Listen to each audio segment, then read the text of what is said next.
Well, welcome back, everybody, to another episode of the Your Blank What Now podcast. My name's Marcy Nettles, and I am your host. I am so excited to be bringing you another amazing episode with a special guest who has had very interesting opportunities to either choose to break down or to break through.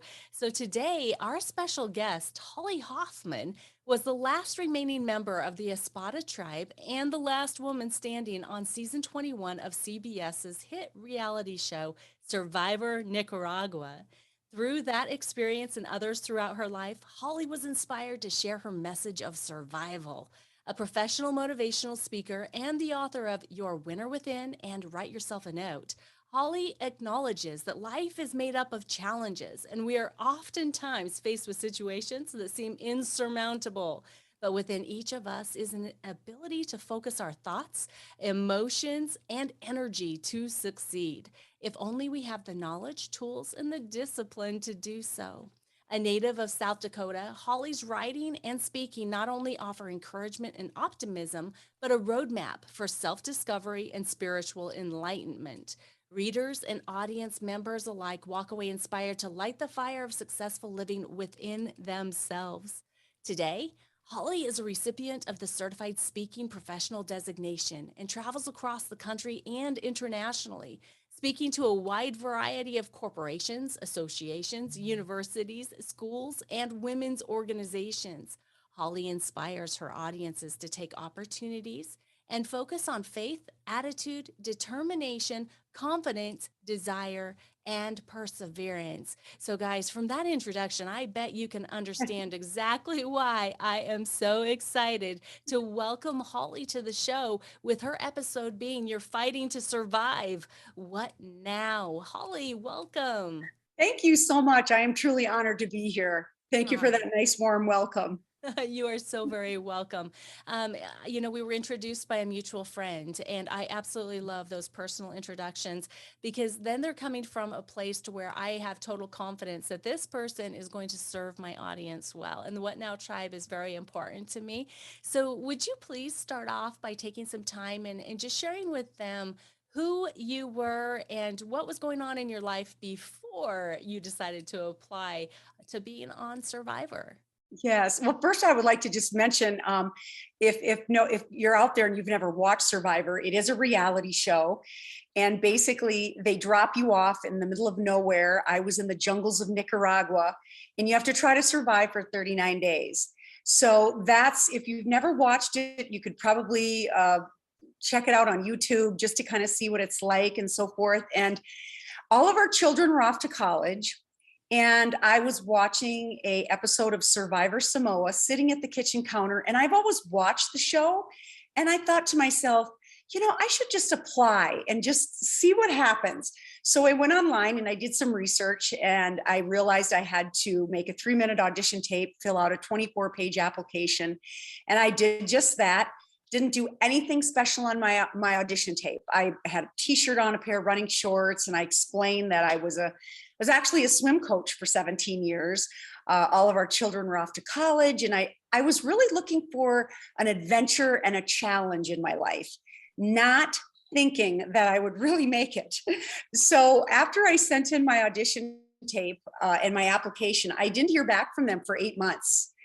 And I just think I was just ready to kind of step out of myself, my comfort zone. I am not a camper. I'm deathly afraid of snakes. But I have to really say, though, that I just did it last minute. I just made this tape. I did one video. I didn't have a script. I just stood up in front of the camera and spoke.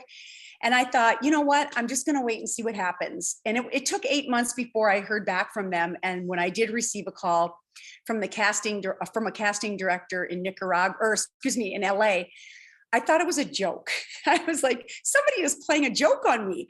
And then he called back a couple days later and he said, we're really looking at you to play this game. And I was like, wait a minute, what did I just get myself into?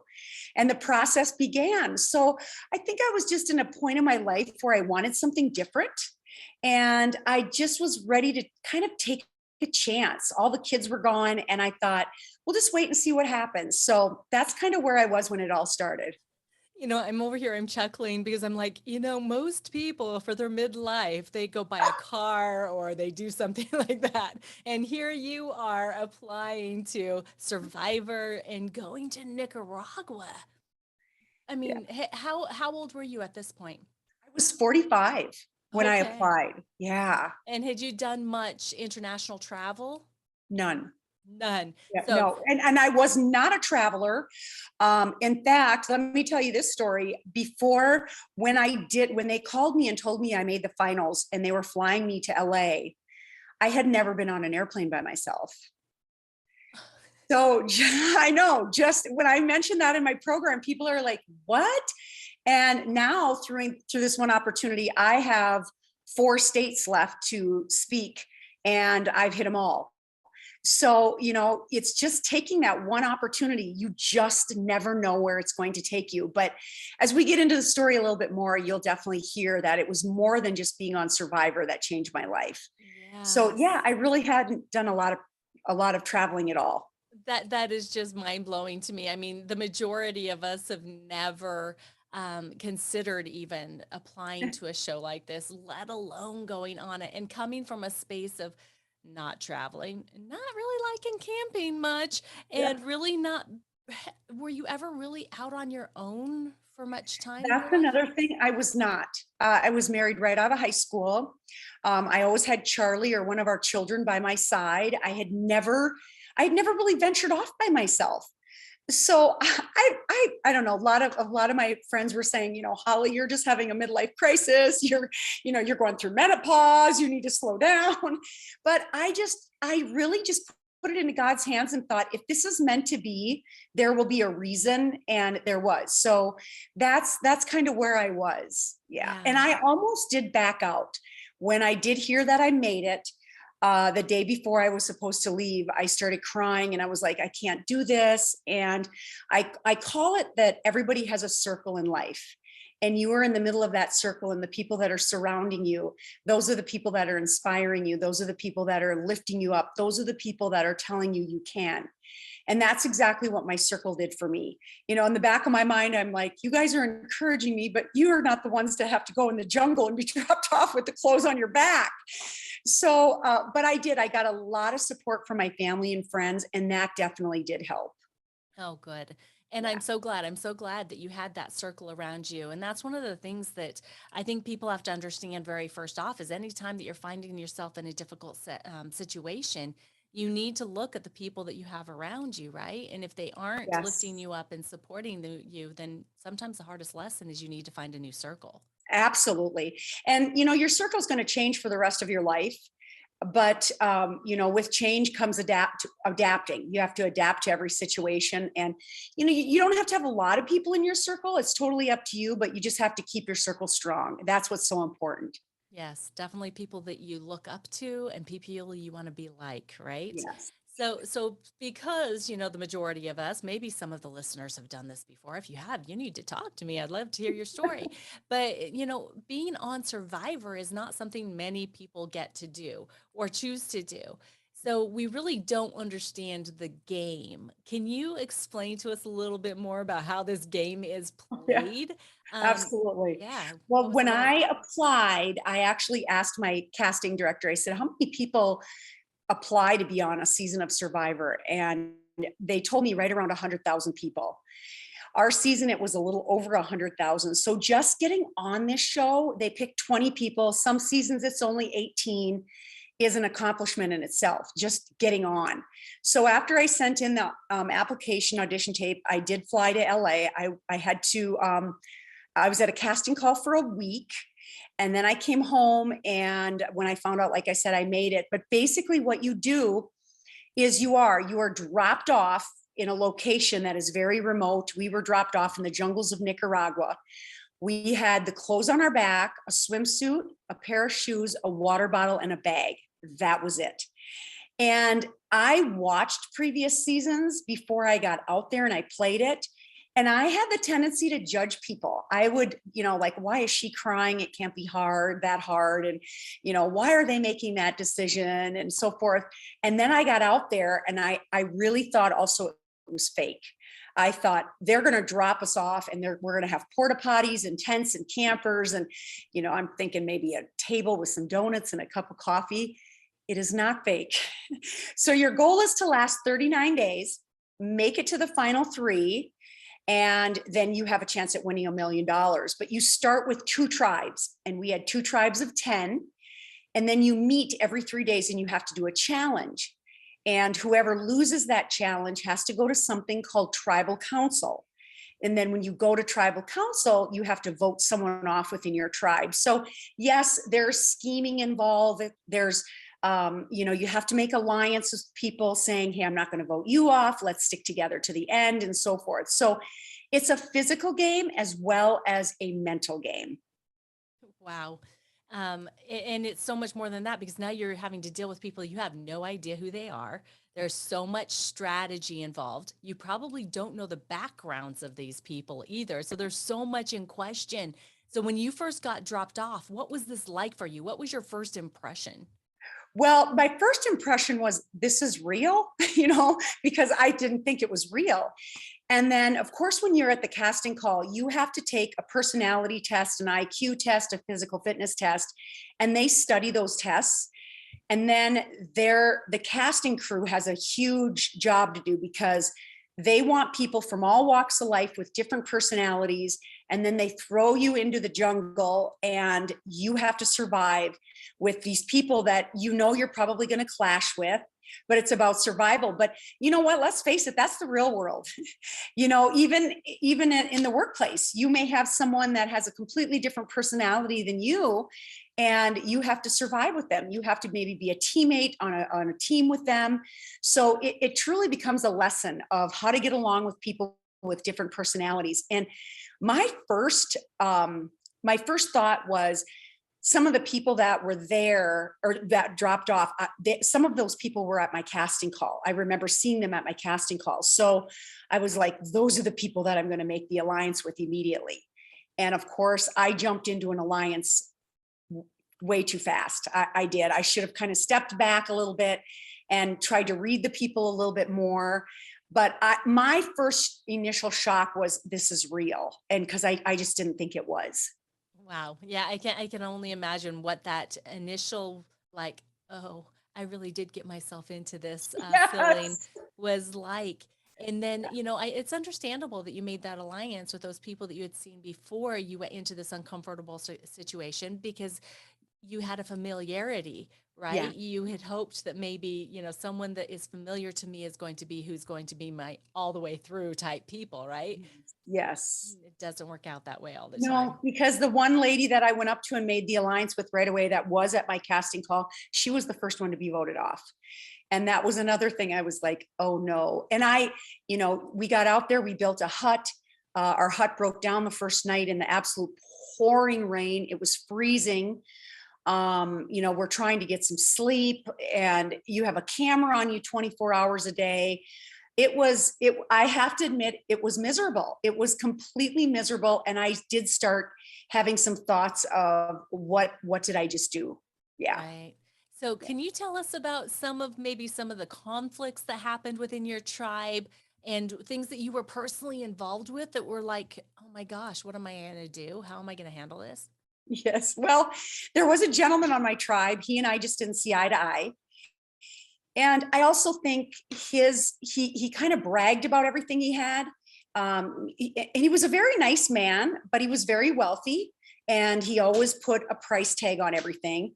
And I truly believe that probably triggered thoughts from my childhood, because I grew up in an abusive family, and my parents went their separate ways when I was in the 6th grade. And my mom worked 3 jobs to raise 3 children, and we were very poor. And I remember many nights sitting at the dinner table with a bowl of cereal. And that has always kind of been in the back of my mind, my childhood. And I've struggled with that. And I think his whole bragging about what he had, the price tag of everything, I think that kind of brought back some of my childhood. And he just got under my skin. And so I did something that I should have never done. I stole his $1,600 $100 pair of alligator shoes and I filled them with sand and I threw them in the ocean. And here's another thing, you film the show and then you go home and you watch yourself. So as I watched myself that episode, that was really hard because I watched myself become angry. I watched myself stealing. I watched myself destroy someone's personal property, and that was hard. So I just was. And how many times in life do we get into those situations? We let others influence our actions, and then we act out, and then we're the ones that look like, wait a second, what did we just do? Yeah. Yeah. Well, and you know what? What a gift, though, for you. I mean, I know that probably sounds weird, but to have the opportunity, because we do way too often, every single one of us do it. We let our emotions rule how we react instead of Mhm. letting, our smartness and who we are and really thinking things through to make choices. But being able to watch yourself do something like that or be that way, show up that way, because it's not who you are, it's just how you showed up in that moment. But being able to see that and to recognize it's like, ooh, that's not who I want to be, and that's not who I am. No, no. And we Jimmy Johnson, the former NFL football coach for the Dallas Cowboys, he was actually on our tribe. And after I did that with the shoes, I reached out to him and I said, I really need to talk to someone. And how many times in life don't we don't do that? We have a tendency to hold everything inside, and especially now with mental health at its highest, go and talk to someone. Here I was on national television admitting that I was struggling, and I pulled Jimmy Johnson aside and he and I went over and we sat on this log. And I told him, I said, I don't think I can do this. And I'm crying on national television. And his words totally inspired me. He was like, we need you. We're all tired. This is a challenge, but we have to keep going. And he just encouraged me. And something about his words, I just got up off that log and I thought, wait a second, I signed up for this. I have to do this. I am not a quitter. And that's also a life lesson, is that you're going to quit if you tell yourself you're going to quit. But if you say, wait a minute, I am not going to quit this, no matter if I'm the next one voted off or if I'm the last one voted off, I need to continue this game. And it's all about self talk. Yes, it is. So that gets us right to that point of how many times, because I'm sure there was more than one, did you consider quitting, and why? Why did you consider quitting? And then what was it that really kind of helped you maintain moving forward instead of quitting and leaving the show? Yeah. There were several reasons I wanted to quit. One of them being I felt like I didn't fit in. I felt like, here I'm from South Dakota, a very small state, very small town, and everybody was talking about, one gentleman worked for Google, which probably wasn't even true. But I felt like I did not fit in, and that was hard because here you are in the middle of the jungle with nine other people, and you're sitting there all by yourself, and there's three over sitting at the other side, and they're laughing and having a great conversation. So that was one of the reasons I wanted to quit. And then another one just being that I was like, there's no way I can do this. I don't like to camp. It's pouring rain. I'm freezing cold. So it was a mental game. It was totally, probably 100% my mindset of saying, I cannot do this. And after I had that talk with Jimmy Johnson, I just remember getting up off that log and thinking, you know what? I have to continue this. And it was just like I did a 180. And I even had some producers come up to me and say, you did a complete 180. And it was like, yeah, because if you don't believe in yourself, how are others supposed to believe in you? And I don't say that in a bragging way, but it's really true. How do you get that job promotion if you're not even going to try to or apply, or you know what I'm saying? It's like you have to take that first step for yourself. Yeah, absolutely. Plus, I'm sure being that successful mother that you are, you at some point had told your children something very similar to that. It's like we're not quitters. We always, we do our best and we keep going. And so you Yes. probably, And I'm coaching swimming. I coached swimming for 17 years. And I would tell my athletes, if I have you swim the 400, you have to finish strong and you have to continue. And who would have thought? My 8-year-old grandson watched the show and he wanted to quit soccer. And he said to his mom, "Well, Nana almost quit Survivor." And my daughter looked over at him and said, "But she didn't." So who would have thought that generation to generation that this is also going to set an example? And when my daughter told me that, I was like, wow, who would have ever thought when I got up off that log and said, I am not quitting this game, I need to continue, that it was going to be an example for my grandson as well. Yeah, that is powerful Yeah. because in that Yeah. moment, you probably did not have anything like that cross your mind. None. And, None. I think that every single day, each one of us probably doesn't have that cross our mind in the choices and the things that we're deciding to do. And yet we really should because there is Yes. always someone watching, right? Yes. 100%. Yeah. So, Yes. so with your mindset and the difficulties, was this something that you just had to make the decision one time and so you didn't quit? Or what did you have to do to keep yourself from quitting? I had to realize that, first of all, I needed to adapt to the situation. Yes, I'm going to be cold. Yes, it's going to rain. It rained the first 17 nights we were out there. It was storming. There were times where we never knew what time it was, but I remember one night getting up and just rolling myself into a ball and sitting behind a tree because the weather was so bad. And as a child, I would do the same. I would roll myself up into a ball in my room behind closed doors, praying for the fighting and the screaming and the hitting to stop because my father was abusive. And that was almost like I felt like, oh my gosh, I'm back behind this door, because I was fearful, I was cold, the elements were horrible. And there were other times where I still thought about quitting, and I just had to continue to tell myself, I'm on the same level playing field as everyone else in this game, and I just need to continue. Because how many times do we let others influence our decisions? Way too many times. Agreed, Yeah. 100%. 100%. I agree with you. So now you've actually shared two different instances that kind of took you back to your childhood. You talked Yeah. about the wealthy man that was kind of bragging about how much everything cost and how that brought you back. And now, the fear and wanting to hide and get away from it was another circumstance. Were there any other things that happened during the course of this show that took you back to your childhood? Oh, yes. You find out a lot about yourself when everything is taken away from you.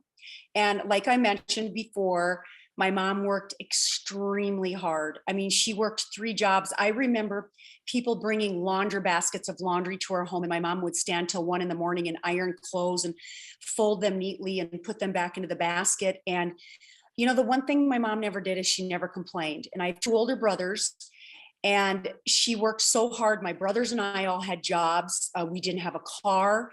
Many times during the end of the month, we had cereal because she just didn't have enough money to buy groceries. But she always, every time we had something, she supported us. And every time we would complain, she would say, "Now stop complaining. That's not what we need to do." And I remember on day 33, we received a cell phone and we got to watch messages from our families back home. And you're really homesick. You're homesick, you're hungry, you're exhausted, you're losing weight, you smell, you haven't brushed your teeth. I haven't brushed my teeth in 33 days. And after I watched that video for my family, I walked away and I'm in a jungle. Just imagine yourself in a jungle for 33 days with the clothes on your back. And I left camp and I followed this path and I sat on this rock or excuse me, I sat on a log, and I just kept looking up into the sky and thinking, why was I put on this show? And just like that, it hit me again. It took me back to my childhood. And I thought, I'm not the true survivor. My mom is. Because everything that I've learned from this point where I am today was from my mom. And in a sense, my father was a survivor as well, but my mom was more of a thriver. That's kind of the difference. My dad passed away at the young age of 46 years old from alcoholism.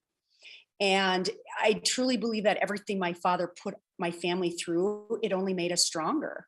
And I know that's probably hard to understand, but in my program, I say this. I say, Striving is too often our default, where thriving is not circumstantial, it's a choice. And how true that is. So it changed me. And some people, after I speak, they say, how can 33 days change you? I said, it can, because you realize that it's not what you have in your life, it's who you have in your life. And it also made me realize that I always kind of did live my life behind a closed door. And I was always afraid to, open the door, grab the knob, step out of my comfort zone, venture off. And that experience made me realize I can do a lot more than I ever thought I could. Yeah, I would agree. Oh my goodness. I mean, to be the woman that you are today, from this experience, um, wow. Yeah. My But you know my what? I haven't done it alone. I am a believer, and there's many times where I travel, and it is a job where you're by yourself. You travel by yourself. You're in a hotel by yourself. You get on stage, you meet all these people, and then you go back to your hotel. But I'm never alone, and that's one thing that I need to. I speak 6 words, and my number one word is faith. Faith, attitude, confidence, determination, desire, and perseverance. So, and that's really what got me through the show as well. But plus, I've had a lot of support from my family and friends. Even starting my business now, I would have never thought I was doing this. So, in a sense, you have to put in the time, and you have to do the work, but you also have to have the support, and that makes a big difference. yes. Did you ever recognize that you had this type of support before you did the show, before you were on Survivor? I did. I had a lot of when I coached swimming, I had a lot of support from my family and from as well as my community. So because we didn't have a swim team, and I started and I didn't really know what I was doing once again. And I realized that my son and second child, Alexandra, had a great talent, and I just wanted to start this team. So, yeah, and I've always had the support of my mom, even growing up.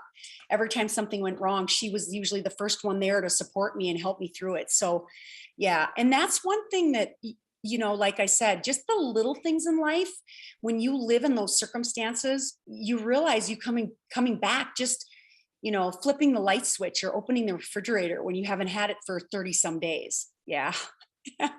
Completely awareness and gratefulness, I bet. Yes. And toilet paper.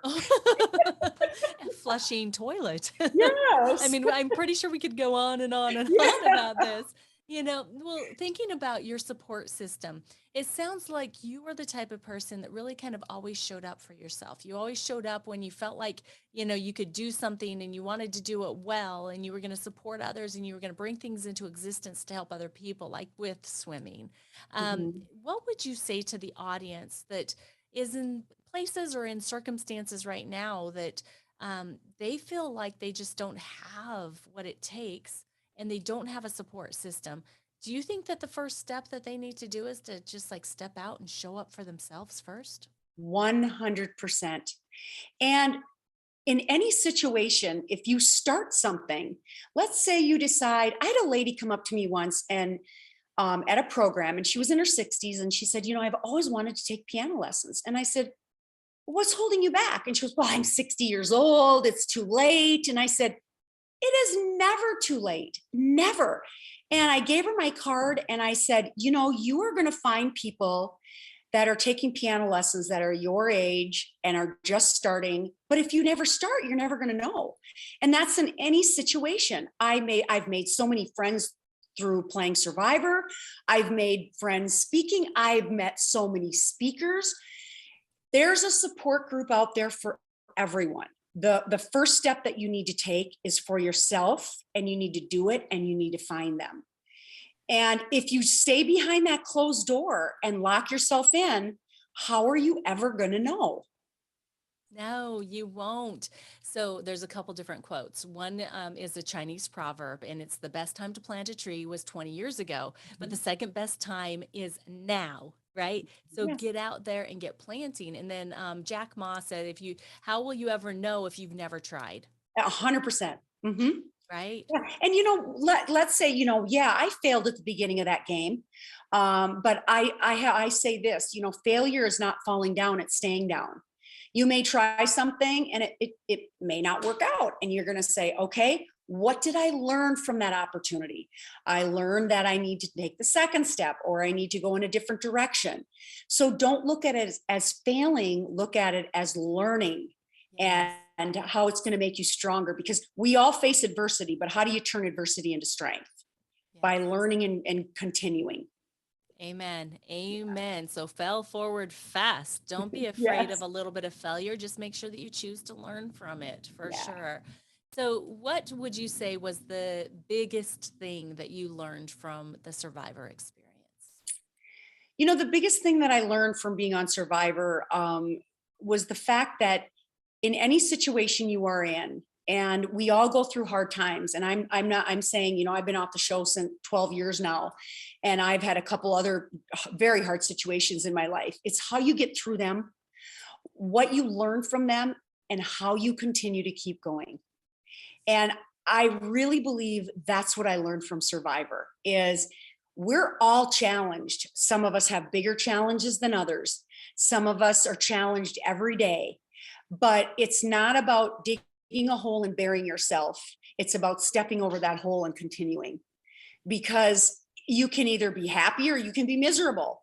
And we all have situations that are going to make us miserable, but you need to take those situations, turn them around, and say, I can do this. I can continue, and totally believe in yourself. That's probably the biggest thing in anything you do. And I know that sounds so cliche, but it's really the truth. Too many times we just say we can't, and we don't know unless we try. Oh, absolutely. And the thing is that we were all created for greatness. And so we all have what it takes to be Absolutely. great, Hmm. right? Absolutely. Yeah. Yeah, and I growing up the way I did, I had a very, very hard upbringing. I mean, there were times where we had to hide from my father. I was a runner. I was a three-time state champion, held a state record for 13 years, and my father was betting on me as I was running, and I knew that. And there were many times I wanted to jump the gun, to prove him wrong. And I thought, no, I'm doing this for myself and my team. So, all those things. And that's another thing, that if there is something that you have in your past that it's constantly dragging you down, really turn around and look at it and say, how can I get rid of this? The biggest thing you're ever going to live with is a grudge. And what do you get from those things? What do you get from anger? What do you get from disappointment? Stress? Yeah. Yeah. Yeah. Definitely. Forgiveness is the real F word. Yeah. And if we can go That's back and find out whoever we need to forgive to be able to lighten the load off of our shoulders, and a lot of the times we have to look in the mirror at the mhm, person that we need to give, the most forgiveness to and let off the hook. And once we absolutely. can do that, Yeah. so good. Yeah. So it was, like I said, the whole experience in itself took me back to my childhood and made me realize, what my mom did for me. And, when I saw that video on day 33, I remember thinking, I have 6 days left. And I want to play these next 6 days for my mom, and also for my dad, because, he did have a disease, and he was very yeah, I remember the last time seeing my dad. I remember he came to my home, and he held our last child. She was born in April, and he held her in May. And I just knew when he walked out the doors, I thought, you just kind of know. And then he passed in August. And he tried. I don't want to say he failed, but it was a disease. Some people say it's a choice. I believe my dad was a disease. He tried several times in rehab, but he just couldn't shake it. Yeah. Yeah. There's a lot of people that are faced with that for sure. Mhm. So, what is something that if you could go back and talk to young Holly or Holly Mhm. just as she's getting ready to go on the Survivor show, what are things, words of wisdom that you would love to share with yourself back then?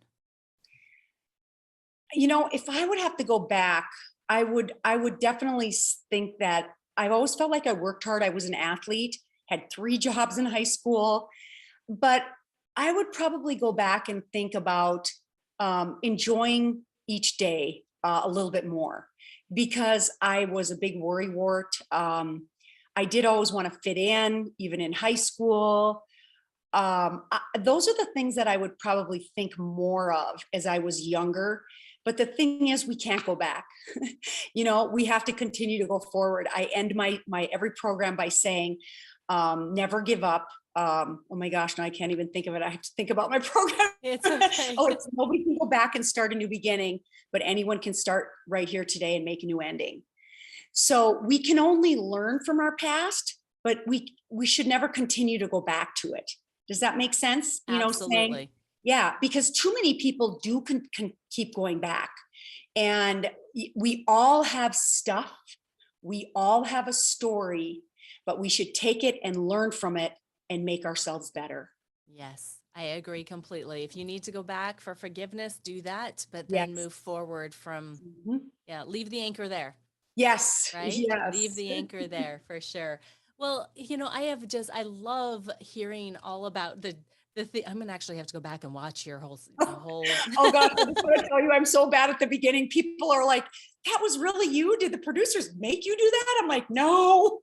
So I was just so bad because I was out of my element. These people, it was just this was real, and you can totally see where the first 5 days I was horrible, and then I just kind of turned it around, and then I almost won. I was the last one voted off. I made it to the final four, and I was voted off on day 38. So I always say I wasn't one day short. I was 38 days long.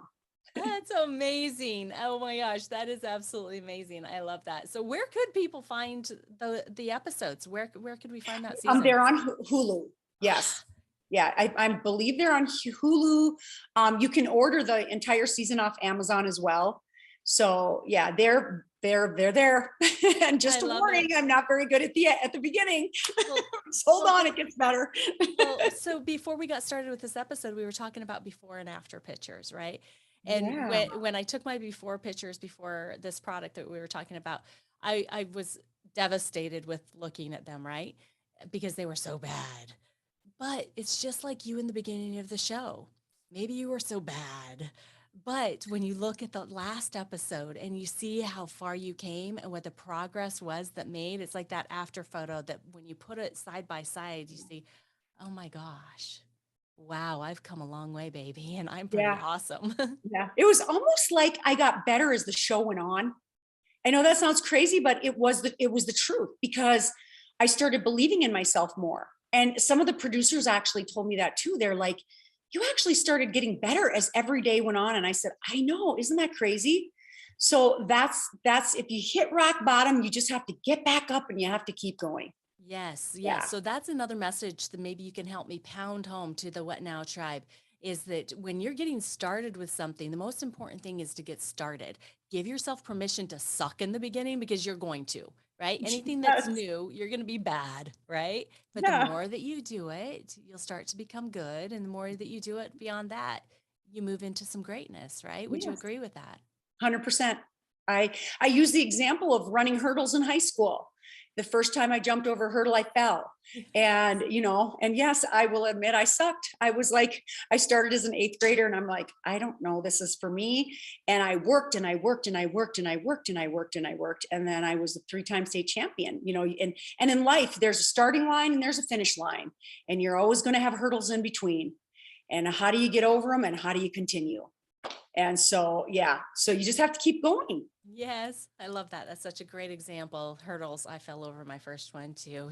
One of those things. Yes. So, Holly, please, will you share with us what you're doing now to spread that hope, that joy, that excitement, and Ooh, how you're working to help people understand that they can survive and thrive too? right. Yes. Well, when I was voted off, Jeff Probst, who's the host of the show, he came and met me the next day where we were staying, and he and I went into a room, and I was weak, I was hungry, I was homesick, and I remember him saying, you people might ask you to speak, and I'm like, I'm not a speaker, I can't get up in front of people, and I just kind of left it at that. And after my season, it was over in December. I got my first call, and they wanted me to come to their Kiwanis Club and speak, and I'm like, I don't really know what I should talk about. So I called CBS and I talked to Jeff again, and he gave me the best advice ever. He said, tell your story and stay true to yourself. And I did have a hard time talking about my childhood. When I started, I basically told my survivor story and what I went through and what I learned. And it just kind of kept going. I thought, okay, this is probably going to last for a year. And I had some speaking bureaus reach out to me and they started booking me. And I thought, I think I can start a business. So I started a business, Inner Depth LLC. I had a website built. I wrote 2 books. And here I am today, 12 years later, doing a lot of programs, a lot of podcasts, virtual events, and I love it. I absolutely love it. Probably about 4 years ago, I was a little overwhelmed, 4 to 5 years ago, because I was not balancing my life very well. I was gone all the time. I was speaking. I was working way too much. And the last couple years, I've really started to figure it out. Wait a minute. I've got 6 grandkids. I've got a family. I have friends, and I need to balance a little bit better. So I'm totally trying to figure that out. But I got 2 calls today, 2 emails today to speak in October. So I'm like, and I have bookings already in 2023. So that's basically what I'm doing. I traveling, speaking. I would like to work on another program, and I would like to tell the story about my hurdling career. And I kind of, even this morning, I was walking and I thought, I think I came up with the title of my program. So we'll see what happens. New I love program. it. I love it. Well, and Yeah. maybe even a podcast. Yes. Podcasts are Yes. And I would great. love to do a podcast. Absolutely. Yeah, I Yeah. mean, this is such a great platform to be able to get your message out and to help other people share their messages, which is, my focus here. And I'm so thankful that you said yes, that you would come and be on the Your Blank What Now podcast. So how could the What Now tribe follow you, connect with you, and see what you're doing? Yes. I do have a website. So if they're interested in reaching out to me, it's hollyhoffman.com. Plus you can reach me there. I have videos on my website. You can email me. I'm on Instagram. I'm on Facebook. I have a public page, Holly Hoffman, on Facebook. Instagram, I'm Holly Hoffman S21. That's for season 21 of Survivor. And I'm also on Twitter. So yeah, I love social media. Can you tell? Yeah. I think the world does. The world loves social media. Yeah. Well, but the reason why we do is because we were put here together for a reason. Agree. We were put here to help each other, to lift each other, to be social with each other. I agree. Curiosity is inborn. Yeah. So And it's part I'm of who I'm a you true are. believer that everything happens for a reason. And I'm going to take my computer because I thought I had it plugged in and I didn't. Uh-oh. It just said that my computer's going to die. So hold on, I'm going to put this light on. You probably have never had this happen, It's but all I'm like, if I don't move and plug my computer in, I'm going to be gone. Okay, here well, I we don't am. want you gone. There you are.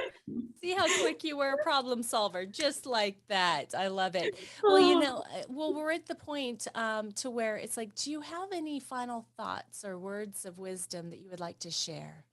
You know, um, I am just like everyone else. I am.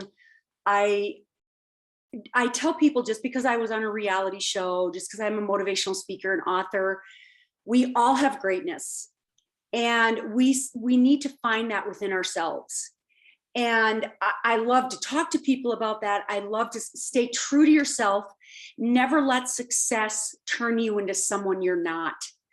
And that's, I think, my biggest thing, because I am still, I don't even know really how to explain it, but sometimes people start making money and they become very successful, and then they forget about some of the people who got them where they are.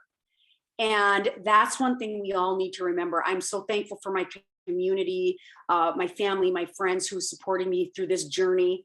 And always remember who you are and stay true to yourself. Oh, that is so good. Such good key points right there. All right, what now, tribe? I am so happy that we were able to hear from Holly today, and thank you so much for sharing your story with us and getting me excited to go find it on Hulu. I'm gonna probably start doing that tonight. Go and check some of that out. But your episode has been "You're Fighting to Survive. What Now?" And I truly believe that your message is all about thriving, not Mhm. just surviving. So, Holly, thank you so much for being such an amazing guest today. I truly appreciate you, and it's been great getting to know you. And I truly thank you for asking me. I was extremely honored. So thank you. You're welcome.